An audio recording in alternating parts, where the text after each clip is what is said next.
नमस्ते दोस्तों, तो आज आपको एक बड़ी ही अचंभित एवं अनोखी कहानी सुनाऊंगा जिसमें आपको कुछ अनसुनी एवं रहस्यमय बातें बताई जाएगी। तो आइए जानते हैं कुछ खतरनाक रहस्यमय कहानियां। तो कृपा करके वीडियो पूरी देखें ताकि आपको भी धर्म के प्रति रहस्यमय बातें की ज्ञान हो तथा इससे भी खतरनाक रहस्य जानने के लिए अभी इस चैनल को सब्सक्राइब करें ताकि और भी रहस्यमय कहानी सबसे पहले आप तक पहुँचे। धन्यवाद। तो सुनिए। हिमालय की ऊंचाइयों में छिपा हुआ अग्निधाम गांव दुनिया की हलचल से बहुत दूर एक रहस्य की तरह था। चारों ओर बर्फ से ढकी पहाड़ियां, गहराई में बहती नदियां और घने देवदार के जंगल इस गांव को बाहरी दुनिया से अलग रखते थे। यहाँ के लोग प्रकृति को ईश्वर मानते थे और उनका सबसे बड़ा देवता था अग्निदेव। ये वह स्थान था जहाँ सदियों पहले एक प्राचीन अग्निमंत्र की साधना की गई थी। कहा जाता है कि यह मंत्र स्वयं देवताओं ने मानव को दिया था, पर उसकी शक्ति इतनी प्रबल थी कि उसे शांति से सुला दिया गया एक पवित्र अग्निकुंड में मंदिर के बीचों बीच। उस सुबह सब कुछ सामान्य लग रहा था। सूरज धीरे धीरे बर्फीली चोटियों के पीछे से झांक रहा था, परंतु जैसे ही उसकी किरणें अग्निकुंड पर पड़ी, वहाँ की अग्नि अचानक सुलगने लगी। वर्षों से शांत अग्नि ने बिना किसी ईंधन या पूजा के भयानक लपटें उगलनी शुरू कर दी। मंदिर के शिखर पर लगी घंटी अपने आप बज उठी। ऋषि आदित्य, जो मंदिर के रक्षक और सबसे प्राचीन विद्वान थे, ध्यानमग्न मुद्रा में बैठे थे। उन्होंने जैसे ही अपनी आंखें खोली, उनके माथे पर चिंता की लकीरें उभर आईं। ये तो संकेत है, उन्होंने धीरे से कहा। अग्निदेव फिर से जाग गए हैं। अग्निमंत्र को पुकारना आरंभ हो चुका है। इसी समय गांव के पूर्वी छोर पर विवान, एक 17 वर्षीय युवक, जंगल में लकड़ियां इकट्ठी कर रहा था। वह एक साधारण लड़का था, या कम से कम वह खुद को ऐसा ही समझता था। उसके माता पिता की मृत्यु कई वर्ष पहले एक हिमस्खलन में हो गई थी और तब से वह अपने ताऊ ताई के साथ रहता था। अचानक जब मंदिर में अग्नि जागी तो विवान की हथेली में जलन सी महसूस हुई। उसने देखा, उसकी दाहिनी हथेली पर एक लाल सा चिन्ह उभर आया था, त्रिकोण के भीतर एक लौ की आकृति। उसने भयभीत होकर हाथ को रगड़ा, पर चिन्ह मिटा नहीं। और तभी डॉट डॉट डॉट एक आवाज उसके भीतर गूंजी। विवान, अग्नि तुम्हें पुकार रही है। वह चौंक गया। आसपास कोई नहीं था, पर वह आवाज बहुत स्पष्ट थी, मानो किसी गुफा के भीतर से आ रही हो, या फिर उसके अपने भीतर से। उस रात विवान को नींद नहीं आई। वह चिन्ह लगातार चमकता रहा और अगली सुबह जब वह मंदिर पहुंचा, ऋषि आदित्य पहले से वहां उसका इंतजार कर रहे थे। तुम्हें चुना गया है, ऋषि ने गंभीर स्वर में कहा। वर्षों पहले जो भविष्यवाणी की गई थी वह अब पूरी हो रही है। अग्निमंत्र जाग चुका है और उसकी शक्ति को नियंत्रित करने वाला केवल वह हो सकता है जो अग्निदेव की आत्मा से जुड़ा हो। पर मैं क्यों? विवान की आवाज कांप रही थी। मैं तो सिर्फ एक साधारण लड़का हूँ। तुम साधारण नहीं हो, ऋषि बोले। तुम्हारा जन्म एक कारण से हुआ है। अब वह कारण तुम्हें पुकार रहा है। मंदिर के प्रांगण में धूप की किरणें अब धीमे धीमे उतर रही थी, लेकिन विवान के मन में उठता तूफान थमने का नाम नहीं ले रहा था। ऋषि आदित्य की आंखों में कुछ ऐसा था जो विश्वास दिलाता था और भय भी जगाता था। तुम्हें उस स्थान पर जाना होगा जहां वर्षों से कोई नहीं गया, ऋषि बोले। कहां? विवान ने पूछा। अग्नि गुफा में। विवान ने ये नाम बचपन से कहानियों में सुना था, एक रहस्यमयी गुफा जो हिमालय की एक ढलान में स्थित थी, जहां केवल वे ही जा सकते थे जो अग्निदेव के बुलावे को सुन पाएं। कहा जाता था कि गुफा में प्रवेश करते ही मनुष्य की आत्मा पर अग्नि की परीक्षा होती है। झूठ, भय और मोह वहां जल उठते हैं और केवल सच्चा हृदय ही वहां से लौट पाता है। दूसरे दिन सुबह की पहली बेला में विवान को रवाना किया गया। ऋषि आदित्य ने उसे एक तांबे की अंगूठी दी जिसमें वही चिन्ह उकेरा था जो उसकी हथेली पर था। यह अंगूठी तुम्हारे भीतर की ऊर्जा को संतुलित रखेगी, ऋषि ने कहा, लेकिन गुफा के भीतर तुम्हें केवल अपने मन, साहस और आत्मा पर भरोसा करना होगा। विवान के साथ एक युवा साधक अरण्यक भी गया। अरण्य ऋषि आदित्य का शिष्य था, गंभीर, नपेतुले शब्दों वाला और अनुशासित। रास्ता कठिन था, बर्फ से ढकी चट्टानों, तेज हवा और जंगली जानवरों से भरी उस यात्रा में दोनों को कई बार थककर बैठना पड़ा। तुम जानते हो तुम क्यों जा रहे हो? अरण्य ने एक बार चलते चलते पूछा। विवान ने सिर झुकाकर कहा, नहीं, लेकिन कुछ है, कोई आवाज जो अंदर से कहती है कि मुझे जाना चाहिए। 3 दिन की कठिन यात्रा के बाद वे उस स्थान पर पहुंचे जहां बर्फ की एक विशाल दीवार थी। लेकिन जैसे ही विवान ने अपनी हथेली उस दीवार के पास लाए, वह बर्फ पिघलती चली गई। वहां एक प्राचीन द्वार उभरा, जिस पर अग्निमंत्र की लिपि में कुछ लिखा था। जो स्वयं को भस्म करने को तैयार हो, वही अग्नि का ज्ञान पा सकता है। अरण्य पीछे हट गया। अब से तुम्हें अकेले जाना होगा, उसने कहा। विवान ने साहस जुटाया और द्वार के भीतर प्रवेश किया। गुफा के भीतर अंधकार था, चारों ओर केवल गूंज थी, उसकी अपनी सांसों की, उसके दिल की धड़कनों की। तभी अचानक अग्नि की एक लपट प्रकट हुई और एक स्वर गूंजा। तुम कौन हो? मैं विवान हूँ, उसने कांपती आवाज में कहा। नहीं, वह बताओ जो तुम्हें परिभाषित करता है। विवान चुप हो गया। उसने सोचा, क्या वह एक अनाथ है?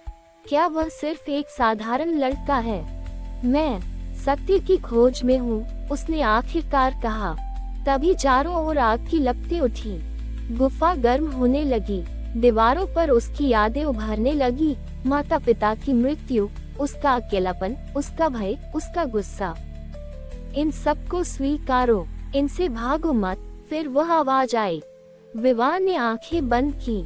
उसने अपने दुखों को स्वीकार किया, अपने भय को गले लगाया। और अचानक आग की लपटें शांत हो गईं। एक दीप्ति उसके चारों ओर फैल गई। उसकी हथेली का चिन्ह जल उठा और वह मंत्र उसके भीतर से फूट पड़ा। ओम अग्नये नमः। गुफा का अंत चमकने लगा। एक प्राचीन पुस्तक अग्निशिला पर रखी थी, अग्निमंत्र ग्रंथ। विवान ने जैसे ही उसे छुआ, उसे अपने भीतर एक नई शक्ति का अनुभव हुआ।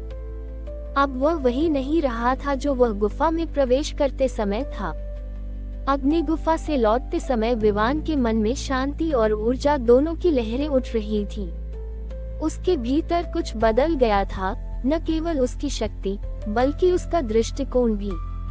उसे अब अपने मार्ग का संकेत मिल चुका था, परंतु वह ये नहीं जानता था कि उसकी वापसी पर अग्निधाम में कुछ बदल चुका है। गांव के आसमान में एक अजीब सी घुटन थी। सूर्य की किरणें कमजोर पड़ गई थी और मंदिर के शिखर के ऊपर गाढ़े धुएं का बादल मंडरा रहा था। जब विवान मंदिर पहुंचा, ऋषि आदित्य चिंतित मुद्रा में खड़े थे। तुमने अग्निमंत्र का पहला स्वर पा लिया है, उन्होंने कहा, पर इसकी ज्वाला केवल प्रकाश नहीं, छाया भी खींचती है, और वह अब हमारे द्वार तक आ चुकी है। उसी रात गांव के बाहर एक रहस्यमय व्यक्ति पहुंचा। वह लंबे काले वस्त्रों में था, उसकी आंखें चमक रही थीं, और उसकी सांस से ठंडक नहीं, गर्मी निकल रही थी। उसका नाम था कालाग्नि, एक पूर्व तपस्वी जिसने वर्षों पहले अग्निमंत्र की साधना को अधूरी अवस्था में छोड़ दिया था। अब वह इसे फिर से प्राप्त करना चाहता था, परंतु अपनी महत्वाकांक्षा के लिए। वह लड़का विवान। कालाग्नि ने शमशान के पास खड़े अपने शिष्य से कहा, उसके भीतर वह मंत्र जाग चुका है, पर उसे चलाना नहीं आता। यही उसकी सबसे बड़ी कमजोरी है। विवान अग्निग्रंथ को पढ़ने में लगा था, पर जैसे जैसे वह मंत्रों को समझता गया, उसे एक बात का एहसास हुआ, हर मंत्र की 2 धाराएं होती हैं। प्रकाश मार्ग जहाँ शक्ति को संतुलित रखा जाता है, छाया मार्ग जहाँ शक्ति को बस अपना बनाने की लालसा होती है। वह समझ रहा था कि कालाग्नि इस छाया मार्ग पर चल चुका है, पर विवान के भीतर भी एक संघर्ष चल रहा था। कभी कभी वह भी चाहता था कि वह सब कुछ बदल दे, ताकत से। उसकी आंखों में कभी कभी क्रोध की चमक आ जाती थी। ऋषि आदित्य ने उसे चेताया, वास्तविक अग्नि बाहर नहीं, भीतर जलती है। अगर तुम अपने भीतर की आग को न साध सके तो तुम भी कालाग्नि बन जाओगे। एक रात गांव के दक्षिणी किनारे पर आग लग गई। कोई अदृश्य शक्ति घरों को जलाकर भाग गई। गांव वाले भयभीत हो उठे। एक बूढ़ी स्त्री ने कहा, मैंने उसे देखा, वह काले वस्त्रों में था और उसकी आंखें आग जैसी थीं। विवान वहां पहुंचा। उसने अपनी हथेली से निकलती ऊर्जा को महसूस किया और मंत्र का उच्चारण किया। ओम ज्वलज्वलिताय नमः। उस मंत्र के साथ ही उसकी हथेली से प्रकाश की एक लहर निकली और आग बुझ गई। गांव वाले उसे आश्चर्य और भय से देख रहे थे। वे अब उसे साधारण बालक नहीं बल्कि देवदूत समझने लगे थे। पर दूर पर्वत की छाया में खड़ा कालाग्नि मुस्कुराया। अब खेल शुरू हुआ है। पर्वतीय रातें हमेशा से शांत थीं, पर आज जैसे आसमान खुद कांप रहा था। बादलों के पीछे बिजली नहीं थी, बल्कि कुछ और, जैसे मंत्रों की टकराहट। अग्निधाम की घाटी अब रणभूमि बनने वाली थी। गांव के केंद्र में बने अग्निकुंड से धुआं नहीं, रोशनी निकल रही थी, चमकदार, धधकती हुई। ऋषि आदित्य ने मंत्रों से घिरी एक सुरक्षा रेखा गांव के चारों ओर खींच दी थी, पर वे जानते थे ये रक्षा अस्थायी है। दूर घाटी के दूसरे छोर पर कालाग्नि ने अपने शिष्यों के साथ एक अग्निकाली अनुष्ठान शुरू कर दिया था। वह अग्नि मंत्र को विकृत करके अपनी ही छाया शक्ति के लिए उपयोग करना चाहता था। उसके पास था छायाज्वाल नामक मंत्र। ये वह मंत्र था जो जीवन की ऊर्जा को जलाकर भस्म कर देता था और केवल अग्निदेव की आधिकारिक अनुमति से ही इसे रोका जा सकता था। जब अग्निधाम का कुंड बुझेगा, कालाग्नि गुर्राया, तो विवान की शक्ति भी समाप्त हो जाएगी और तब ये संसार मेरी अग्नि में झुलसेगा, मेरे नियमों से चलेगा। विवान ने ऋषि आदित्य के साथ एक गुप्त गुफा में प्रवेश किया। मंत्र धारा। वहां हजारों वर्षों से अग्निमंत्र की मूल जड़ें सुरक्षित रखी गई थीं। वहां एक पत्थर पर खुदा हुआ था, यथार्थ अग्नि वह है जो नष्ट नहीं करती बल्कि रूपांतरित करती है। विवान को अब केवल मंत्र नहीं, मंत्र का सार समझना था। वह ध्यान में बैठा। उसकी हथेली का चिन्ह जलने लगा। अचानक एक ज्योति उसके सामने प्रकट हुई, अग्निदेव की छाया। विवान, अग्निदेव की गंभीर आवाज आई, शक्ति केवल बाहर नहीं, भीतर भी है। अग्नि को चलाना आसान है, उसे संभालना कठिन। मैं संभालूंगा, विवान ने आंखें खोलते हुए कहा। उस रात कालाग्नि ने अग्निधाम पर हमला किया। चारों दिशाओं से आग की परछाइयां गांव को घेरने लगी। मंत्र धार टूटने लगी। गांव के लोग मंदिर की ओर भागने लगे और तभी मंदिर की सीढ़ियों पर खड़ा था विवान। उसकी आंखों में भय नहीं, केवल निश्चय था। उसने दोनों हाथ ऊपर उठाए और ऊंचे स्वर में पुकारा, ओम अग्निव्याप्ताय तेज से नमः। जैसे ही उसने मंत्र उच्चारित किया, उसकी हथेली से अग्नि नहीं, प्रकाश की लहरें निकली। वह अग्नि अब नियंत्रित थी, न जलाने वाली बल्कि रक्षक। कालाग्नि सामने आया। दोनों की आंखें मिली। तो तुमने पहली ज्योति पाली, कालाग्नि हंसा। और तुमने पहला भय खो दिया, विवान बोला। दोनों के मंत्र टकराए, हवा कांपी, जमीन फटी, लेकिन विवान के मंत्रों में स्थिरता थी। कालाग्नि की छाया टूटने लगी। अंत में विवान ने अंतिम मंत्र का उच्चारण किया, जो केवल सच्चा अग्निपुत्र ही कर सकता था। ओम स्वरूपाय अग्नये साक्षिणे नमः। एक प्रचंड प्रकाश फैला और कालाग्नि की शक्ति बिखर गई। वह चिल्लाया, यह संभव है, और उसकी छाया हवा में विलीन हो गई। गांव में शांति लौटी। अग्निकुंड पहले से अधिक उज्जवल हो गया। ऋषि आदित्य ने कहा, तुमने केवल युद्ध नहीं जीता, अपने भीतर की अग्नि को भी जीत लिया। विवान ने आसमान की ओर देखा, जहां अब सूरज की पहली किरणें अग्निधाम को आशीर्वाद दे रही थीं। कालाग्नि की हार के बाद अग्निधाम में एक गहरी शांति छा गई थी, लेकिन ये शांति एक अंत नहीं, बल्कि एक नई शुरुआत थी।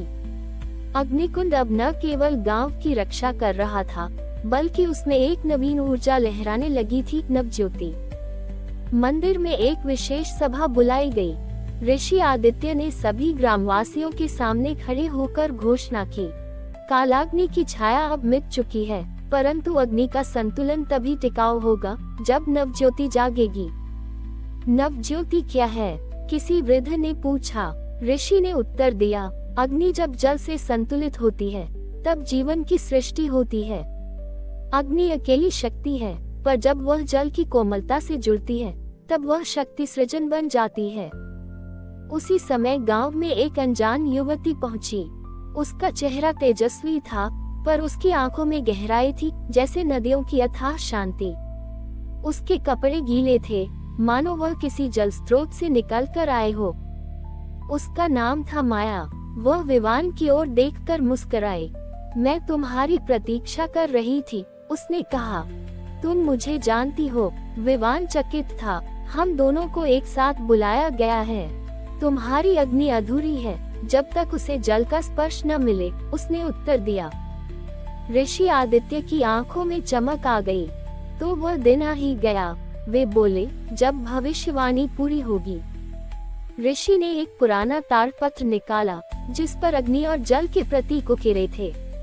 उस पर लिखा था, जब अग्नि और जल एक साथ व्रत लेंगे तब नवज्योति की उत्पत्ति होगी, वह शक्ति जो न केवल विनाश रोक सकेगी बल्कि जीवन को नई दिशा देगी। नवज्योति का व्रत कोई साधारण अनुष्ठान नहीं था। इसके लिए विवान और माया दोनों को 7 दिन तक विपरीत तत्वों में साधना करनी थी। विवान को पानी के नीचे ध्यान लगाना था ताकि वह अग्नि को जल से संयमित करना सीख सके। माया को अग्निकुंड के पास बैठना था ताकि वह अग्नि के ताप से निर्भीक होना सीख सके। 7 दिनों तक वे दोनों साधना में लीन रहे। विवान को सांस रोककर शीतल जल के भीतर बैठना कठिन लगा, पर हर बार माया की आंखों की छवि उसे साहस देती। माया को तपती ज्वाला के पास बैठना सहना पड़ा, पर विवान की आत्मा से जुड़ी ऊर्जा उसे शीतलता देती रही। 7वें दिन जब सूर्योदय हुआ, मंदिर के ऊपर आकाश में एक अनोखा दृश्य देखा। सूरज के चारों ओर एक प्रकाश वृत्त था और उसके केंद्र से 2 किरणें नीचे उतर रही थी। विवान और माया अग्निकुंड के सामने आमने सामने बैठे थे। उन्होंने एक साथ मंत्र उच्चारित किया, ओम अग्निज्लाय समाहिताय नमः। जैसे ही यह मंत्र पूरा हुआ, दोनों के शरीर से ऊर्जा निकली, लाल और नीली। वह ऊर्जा ऊपर जाकर मिली और वहां से एक नई सुनहरी ज्योति प्रकट हुई। नव ज्योति वह कोई साधारण प्रकाश नहीं था। उसमें ज्ञान था, करुणा थी और सृजन की क्षमता थी। ऋषि आदित्य की आंखों में आंसू थे। तुम दोनों ने सृष्टि को एक नई आशा दी है, उन्होंने कहा। माया और विवान अब केवल साधक नहीं थे, वे नवज्योति के रक्षक बन चुके थे। पर दूर एक अंधेरी गुफा में कोई फिर से जाग रहा था, कोई जो इस नवज्योति को हथियाने की फिराक में था। तिमिर वन की छाया में, जहाँ प्रकाश खुद को छिपा लेता था, वहीं एक खंडहर में धधकती लौ के चारों ओर 5 लोग एक मंत्र बुदबुदा रहे थे। ये थे धूमव्रत, एक प्राचीन गुप्त संप्रदाय जो नवज्योति को अपने अधीन करना चाहता था। अग्नि के मध्य एक धुंधली छवि उभर रही थी नवज्योति की। वह हमारे पास आएगी या फिर हम उसे छीन लेंगे, सबसे वृद्ध धूमव्रती ने कहा। उसकी आंखों में आग और समय दोनों की गहराई थी। उधर विवान और माया उस रहस्यमय ताल के किनारे पहुंचे जहां कहा जाता था कि नवज्योति की पहली चिंगारी गिरी थी। लेकिन वहां जो प्रतीक्षा कर रही थी वह केवल रहस्य नहीं, माया का अतीत था। माया, विवान रुका, ये जगह तुम्हारे लिए परिचित है ना? माया चुप रही, उसकी आंखें जल पर टिकी थीं। और तभी जल में एक छवि उभरी, एक स्त्री जिसकी आंखें माया जैसी थीं, पर चेहरा विकराल। यह मेरी माँ थी, माया ने धीरे से कहा, लेकिन वह केवल जल की संतान नहीं थी, वह धूमव्रत की भगिनी थी। विवान पीछे हट गया। तो तुम भी? वह वाक्य अधूरा छोड़ देता है। माया ने उसकी ओर देखा। मुझ पर शक मत करो विवान, मैं उसी नवज्योति की रक्षक हूँ जिसे वे चुराना चाहते हैं। लेकिन विवान के मन में पहली बार एक संदेह की दरार पनपी, क्या माया सच में रक्षक है या कहीं वह खुद उस साजिश का हिस्सा तो नहीं? अगले ही क्षण एक विस्फोट हुआ, धुएं से भरे चेहरे, धूमव्रत के शिष्य दोनों के सामने प्रकट हुए। नवज्योति हमें सौंप दो, नहीं तो अतीत के रहस्य ही तुम्हारा अंत बन जाएंगे। धुएं की परतें छंट चुकी थी, लेकिन विवान और माया के बीच पसरा संदेह का कुहासा और गहराता जा रहा था। सामने खड़े धूमव्रतियों के नेत्र अंगारों की भांति दहक रहे थे। उनमें से एक ने पुकारा, तुम दोनों को अग्निपथ से गुजरना होगा, जहाँ सच्चाई और छल की परीक्षा होती है। माया ने विवान का हाथ पकड़ा, लेकिन उसका स्पर्श अब वैसा नहीं था जैसा पहले था, नर्म नहीं, ठंडा और जिज्ञासा से भरा। उन्हें एक अंधेरे मार्ग में धकेला गया, जहाँ दीवारें जीवित प्रतीत हो रही थी। हर कदम पर ध्वनि गूंजती, अतीत छुपाओ नहीं, स्वीकार करो। अचानक माया रुक गई। सामने एक अग्निवृत प्रकट हुआ और उसमें एक दृश्य, एक बालिका जल में खेलती और एक वृद्ध स्त्री उसे पुकार रही थी। माया, नवज्योति को मत छूना, वो तुम्हारा नहीं। विवान ने देखा, ये दृश्य माया के बीते जीवन का था। उसका शरीर कांपने लगा। मैंने कभी नहीं चाहा कि तुम ये देखो, माया फुसफुसाई, लेकिन यह मेरा सच है। मैं नवज्योति की रक्षक नहीं, मैं उसकी नियति हूँ। विवान चौंक गया। मतलब ये कि अगर नवज्योति मुझसे जुड़ी रही तो उसे नष्ट होना होगा। इसलिए धूमव्रत मुझे वापस बुलाना चाहता है। अगले ही क्षण अग्निवृत गायब हो गया और सामने एक द्वार प्रकट हुआ, जिस पर एक वाक्य उभरा, जिसने अग्निपथ पार किया वही धूमजाल को तोड़ेगा। अध्याय यही समाप्त होता है, लेकिन प्रश्न बाकी है। क्या विवान माया पर विश्वास करेगा? क्या माया खुद से भाग सकेगी? और धूमजाल की यह साजिश क्या केवल नवज्योति तक सीमित है, या इसके पीछे कहीं कालदीप का रहस्य भी छिपा है? अग्निपथ का द्वार पार करते ही वातावरण बदल गया। यहाँ न तो दिन था न रात, केवल धुंध में लिपटा एक अनाम उजाला, जो न चमकता था न बुझता। हवा में एक ध्वनि गूंज रही थी, धीमी मगर लगातार। कालदीप जाग चुका है। विवान और माया उस ध्वनि के स्रोत की ओर बढ़े, परंतु विवान के मन में अब दो युद्ध चल रहे थे, एक अपने भय के विरुद्ध और दूसरा माया के विश्वास के विरुद्ध। तुमने कभी बताया नहीं कि कालदीप क्या है? विवान ने कहा। माया ने रुककर उत्तर दिया, क्योंकि कालदीप कोई वस्तु नहीं, वह एक जीवित चेतना है। उसे समय के प्रवाह में बांधा गया था और अब धूमव्रत उसे मुक्त करना चाहते हैं। क्यों? विवान ने पूछा। क्योंकि कालदीप को नवज्योति से ऊर्जा मिलती है, और यदि दोनों एक हो जाएं, तो समय का प्रवाह पलट सकता है। संप्रदाय यही चाहता है, काल के नियम तोड़ना। वे आगे बढ़े और एक शिला पर उकेरी गई आकृति के पास पहुँचे। वह आकृति किसी दीपक जैसी थी, लेकिन बीच में एक आंख उकेरी थी, जो उन्हें घूर रही थी। ये कालदीप है, माया ने कहा। तभी एक गूंजदार स्वर गूंजा, नवज्योति को यहाँ लाओ, अन्यथा अतीत को जला दूंगा। धूमव्रत का अग्निचिंतक प्रमुख रक्षकों से पहले पहुँच चुका था। उसके साथ एक धुएं जैसी आकृति थी, मानव और छाया का मिला जुला स्वरूप। हमें नवज्योति चाहिए, उसने कहा। और माया, तुम जानती हो कि तुम्हारा जन्म ही कालदीप के पुनर्जागरण के लिए हुआ था। माया चुप रही। विवान ने तलवार उठाई, पर धुएं की आकृति से टकराते ही वह जलने लगी। तुम्हारे अस्त्र काम नहीं आएंगे, धूमव्रती हंसा। तभी माया ने विवान की आंखों में देखा और कहा, अगर मुझे रोकना है तो मुझे खत्म करना होगा। नहीं, विवान चीखा, पर अब बहुत देर हो चुकी थी। माया ने अपने मस्तक से वह चिन्ह हटाया जो उसे नवज्योति से जोड़ता था। शिला पर उकेरा दीपक जल उठा और एक भयंकर कंपन हुआ। कालदीप जाग गया था। धरती कांपी, समय का प्रवाह ठहरने लगा, और तभी एक वाक्य गूंजा, जिसने माया को समझा, वही काल को रोक सकता है।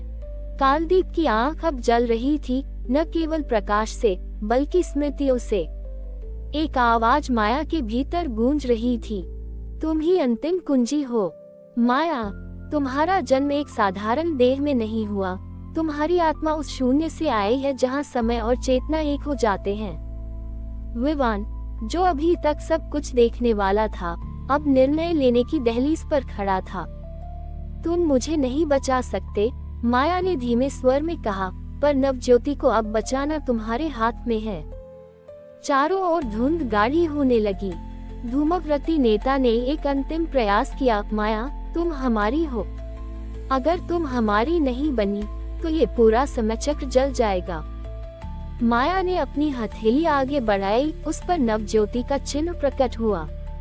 तभी आकाश से एक प्राचीन मंत्र की ध्वनि उतरी, शून्यमस्ति कालोनास्ति इच्छास्य दीपोहम। शब्दों के साथ ही शून्य का द्वार खुला, एक ऐसा द्वार जो किसी स्थान पर नहीं था बल्कि चेतना के पार था। माया ने बिना पीछे देखे उस द्वार में प्रवेश किया। उसी क्षण कालदीप का प्रकाश बुझ गया। धूमजाल भस्म हो चुका था। विवान ने चीखना चाहा, पर शब्द न निकले। वो केवल इतना देख सका, माया मुस्कुरा रही थी, जैसे उसे अंत में शांति मिल गई हो। कुछ वर्षों बाद नवज्योति आश्रम में एक बालिका ध्यानमग्न बैठी है। उसकी आंखों में वही दीप्ति है जो माया की थी। एक साधु कहता है, समय का शून्य कभी पूरी तरह नहीं भरता, पर कुछ आत्माएं उसकी सीमाओं को समझकर उसमें समा जाती हैं, और वहीं से नए युग का आरंभ होता है। विवान अब आश्रम का रक्षक है। वह रोज बालिका को देखता है, और हर बार जैसे किसी ने कहा हो, मैं लौटूंगी, अग्नि की नहीं, शांति की रोशनी लेकर। हमारी और भी आध्यात्मिक एवं अनोखी कहानियां देखने के लिए हमारे चैनल पर जाएं तथा धार्मिक एवं पौराणिक और भी रोचक भरी कहानियां हमारे चैनल पर है। कृपया जाके देखें तथा हमारे चैनल को सब्सक्राइब करके रखें तथा वीडियो अच्छा लगे तो लाइक जरूर करें। धन्यवाद।